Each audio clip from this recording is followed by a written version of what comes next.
Hello everyone. Today's topic is expert system. Okay, this is your unit 5th topic. So let's start a lecture. Expert system. ठीक है, यदि हम word expert बोलते हैं, मतलब हमारे मन में क्या आता है कि वो एक ऐसा पर्सन होगा.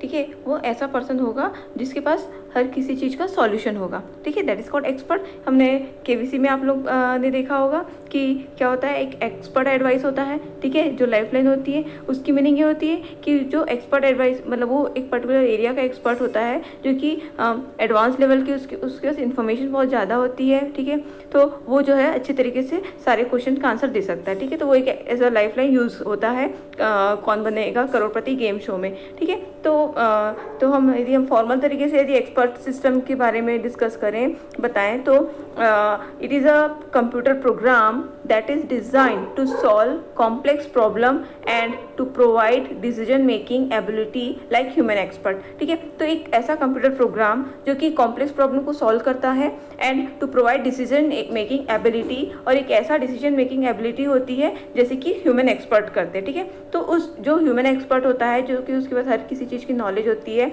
वो हर किसी प्रॉब्लम को इजीली सॉल्व कर सकता है, हर किसी क्वेश्चन का आंसर वो दे सकता है. ठीक है, इस तरीके का कंप्यूटर प्रोग्राम बनाना, ठीक है, किसी भी कॉम्प्लेक्स प्रॉब्लम को सॉल्व करने के लिए उसे ही कहते हैं एक्सपर्ट सिस्टम. ठीक है, तो ये एआई में का एक ये डोमेन होता है. ठीक है, जिसमें कि जो है जो भी ऐसी डिफ़िकल्ट प्रॉब्लम होती है इसे सॉल्व किया जाता है. ठीक है, तो यदि एक्सपर्ट सिस्टम को हम रिप्रेजेंट करें तो ये this is a combination of knowledge and problem solving method. ठीक है, तो कुछ नॉलेज होता है.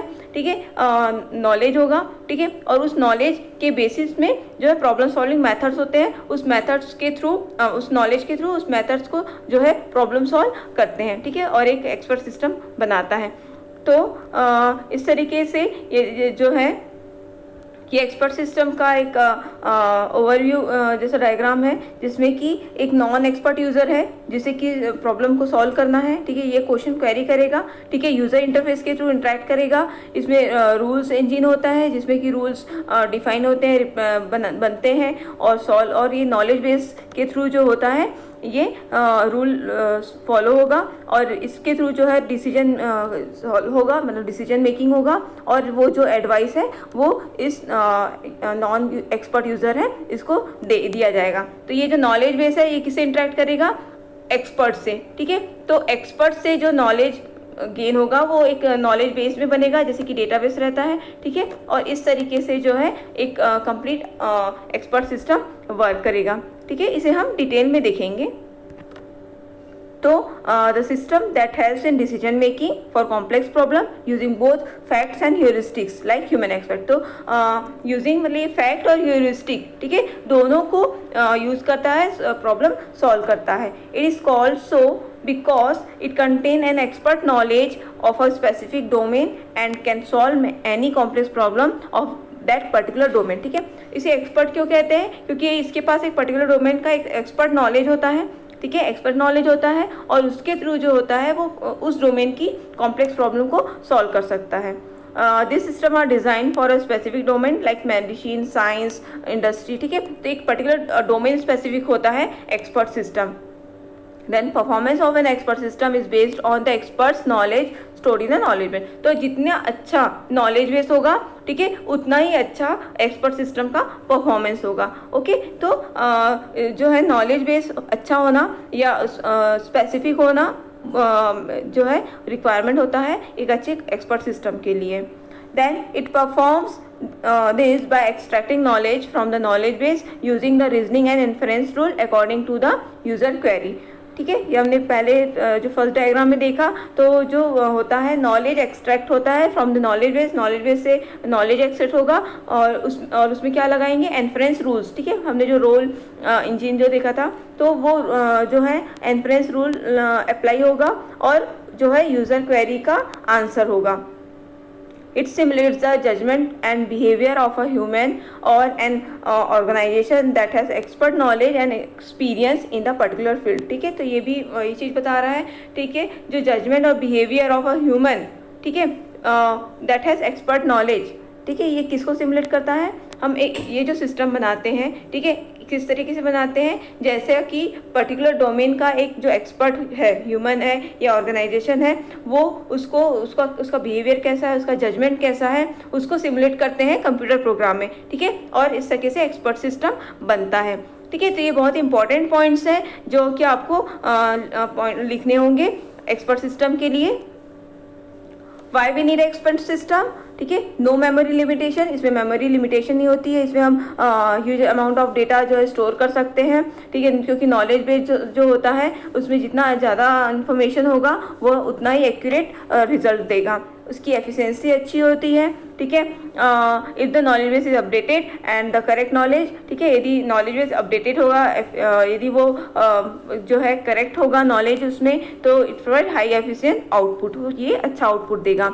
एक्सपर्टाइज इन अ डोमेन, ठीक है, there are lot of human expert on in each domain, ठीक है। ऐसा जरूरी नहीं है कि एक पर्सन के पास सारे डोमेन की नॉलेज हो, ठीक है। तो क्या होता है कि they all have different skills, different experience and different skills, ठीक है।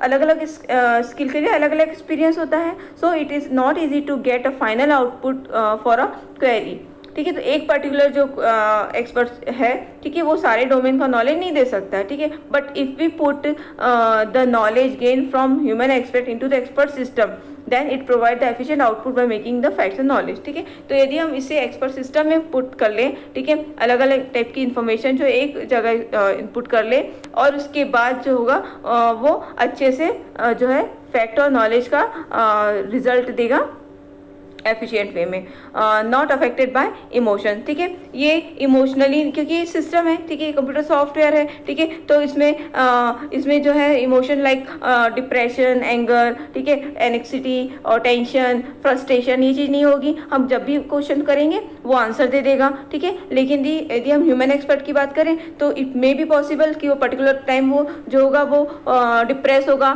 या उसे मन नहीं होगा, तो वो जो होगा वो आंसर नहीं कर सकता है। लेकिन एक्सपर्ट सिस्टम में ये चीज़ें नहीं होती है, ठीक है। तो इस तरीके से हमको ये जो है एक्सपर्ट सिस्टम की नीड हुई।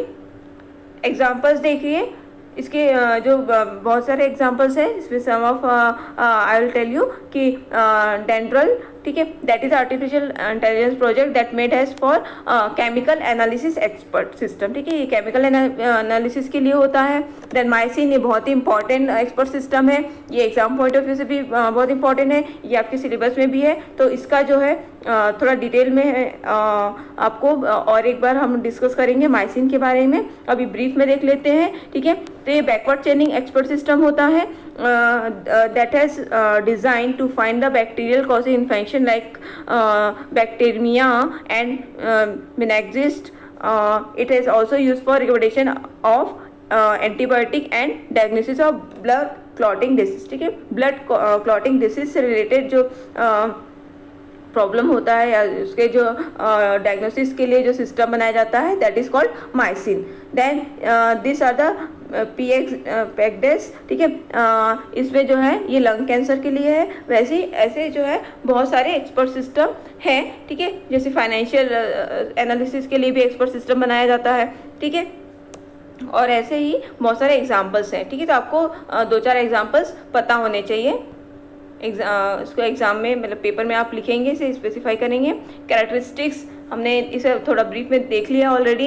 हाई परफॉर्मेंस, ठीक है, अच्छी परफॉर्मेंस, एफिशिएंसी, एक्यूरेसी अच्छी होती है, अंडरस्टैंडेबल होता है, ठीक है, क्योंकि जो होता है ये यूज़र इंटरफेस इंटरेक्ट करता है इन्फ्रेंस रूल से, तो ये जो होगा अंडरस्टैंडेबल होगा, ये रिलायबल होता है, जो क्योंकि ये करेक्ट आउटपुट देता है तो ये रिलायबल होता है, ठीक है, हाईली रिस्पॉन्सिव होता है, ये बहुत अच्छे तरीके से रिस्पॉन्स करता है।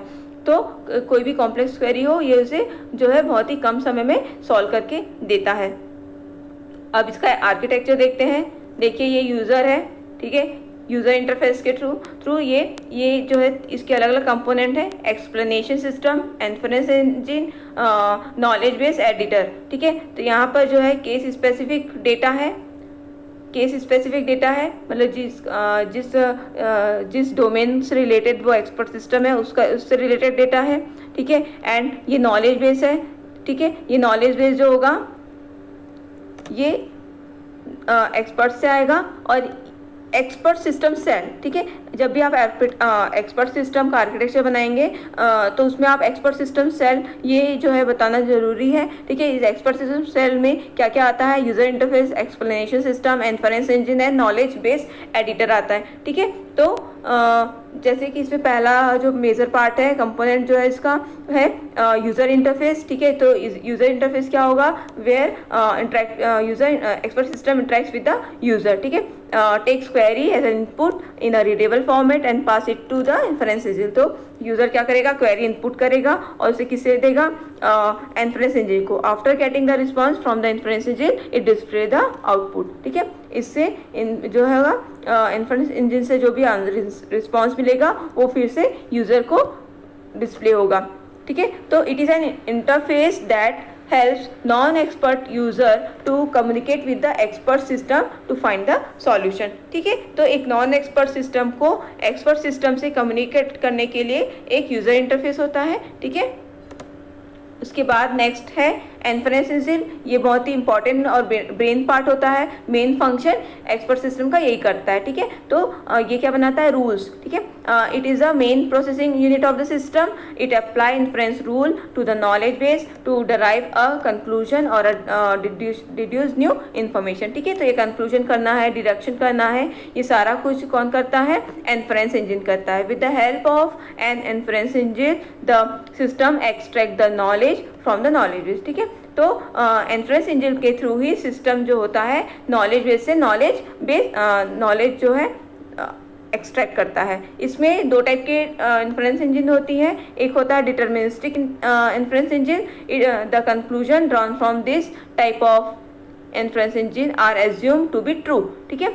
डिटर्मिनिस्टिक का इन्फरेंस इंजन का मीनिंग ये होगा कि इससे जो भी कंक्लूजन होगा वो ट्रू है, ठीक है। It based on fact and rules, ठीक है। लेकिन प्रोबेबिलिस्टिक इन्फरेंस इंजन जो है प्रोबेबिलिटी बताएगा, ठीक है। वो 100% श्योर नहीं होगा, वो अनसर्टेनिटी और बताएगा। इसमें कुछ प्रोबेबिलिटी बताएगा कि इस होने की इतने चांसेस है, इतने नहीं है, ठीक है। लेकिन डिटर्मिनिस्टिक जो है कंफर्म बताएगा कि दिस इज ट्रू, ठीक है। दोनों में डिफरेंस समझ में आया। तो दो टाइप की इन्फरेंस इंजन होती है, deterministic and probabilistic.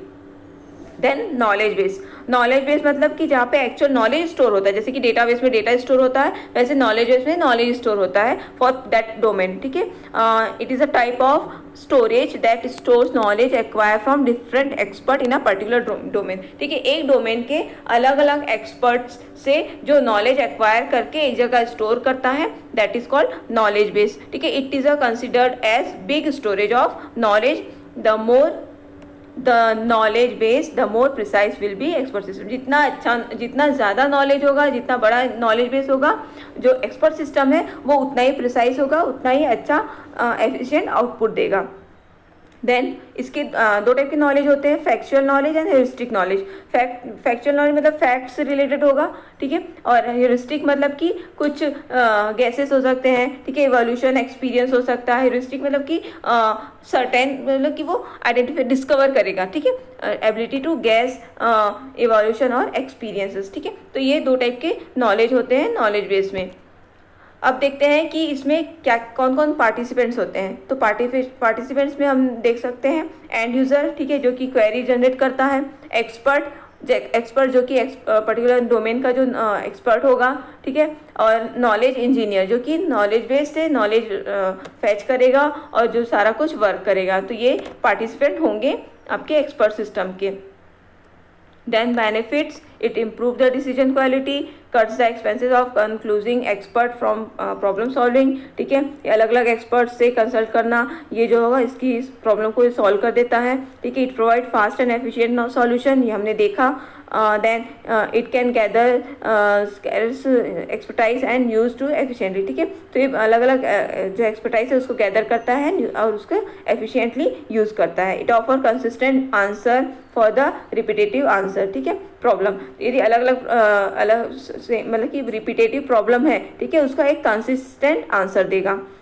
Then maintain a significant level of information, एक लेवल ऑफ इंफॉर्मेशन को मेंटेन करता है। It helps to get fast and accurate answer. Then proper explanation of decision making, ability to solve complex and challenging issue, and expert system can work steadily work without getting emotional tense और fatigue, ठीक है। तो बिना थके, बिना रुके, बिना tense हुए, एनेक्सिटी के वो जो है एक हमको एक जो है कंसिस्टेंट रिप्लाई देता है, कंसिस्टेंट आंसर देता है, और जो कि है ये हेल्प करता है। लिमिटेशन इसके क्या होंगे? Unable to make a creative response in an extraordinary situation, ठीक है। जितने सिचुएशन जो नॉलेज में है, ठीक है, नॉलेज बेस में है, वो उसके बेसिस पर ही आंसर दे सकता है। लेकिन एक्स्ट्रा ऑर्डिनरी सिचुएशन होगी कि कुछ ऐसी अननोन सिचुएशन आ गई, उसमें वो क्रिएटिव रिस्पॉन्स देना बहुत ही डिफिकल्ट हो जाएगा। जैसे कि सपोज जो है एक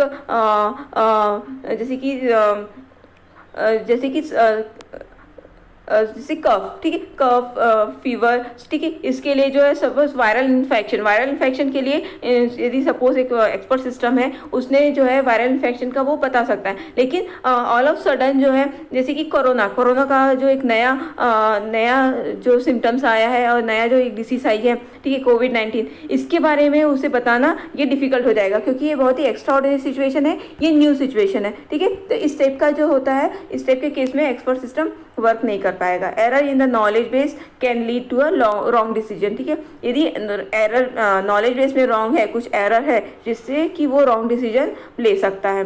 the maintenance cost of expert system is too expensive, इसका मेंटेनेंस कॉस्ट ज़्यादा होता है। Each problem is different, therefore the solution of the human expert can also be different and more creative, ठीक है। हर एक प्रॉब्लम अलग अलग होती है, ठीक है, उसके लिए अलग अलग ह्यूमन एक्सपर्ट होते हैं। तो जो होता है इसको बनाना, मतलब हर एक स्पेसिफिक, क्योंकि डोमेन स्पेसिफिक होता है, तो इसके लिए हमको अलग अलग बनाना पड़ता है। ऑल्सो भी डिफरेंट एंड मोर क्रिएटिव, इसको बहुत ज़्यादा क्रिएटिव होना होता है, ठीक है। तो इस तरीके से जो है इसके एडवांटेजेस और एक्सपर्ट सिस्टम के लिमिटेशंस हमने देखा, ओके। और ये कंप्लीट जो एक्सपर्ट सिस्टम है, हमने इस लेक्चर में ये क्या क्या देखा है, ठीक है। तो उसके बहुत सारे इंपॉर्टेंट पॉइंट होते हैं, जैसे कि कंप्यूटर प्रोग्राम है जो कि कॉम्प्लेक्स प्रॉब्लम सॉल्व करता है, ओके। देन ये इसमें इन्फ्रेंस रूल का कॉन्सेप्ट देखा, नॉलेज बेस क्या होता है देखा, ठीक है। इस तरीके से हम पूरा एक्सपर्ट सिस्टम का एक कंप्लीट जो है हम आंसर जो है एक शॉर्ट नोट के फॉर्म में बना सकते हैं इस लेक्चर के थ्रू, ओके। तो ये बहुत इंपॉर्टेंट है। जो माइसिन है उसके बारे में डिटेल में हम और देखेंगे। Thank you very much.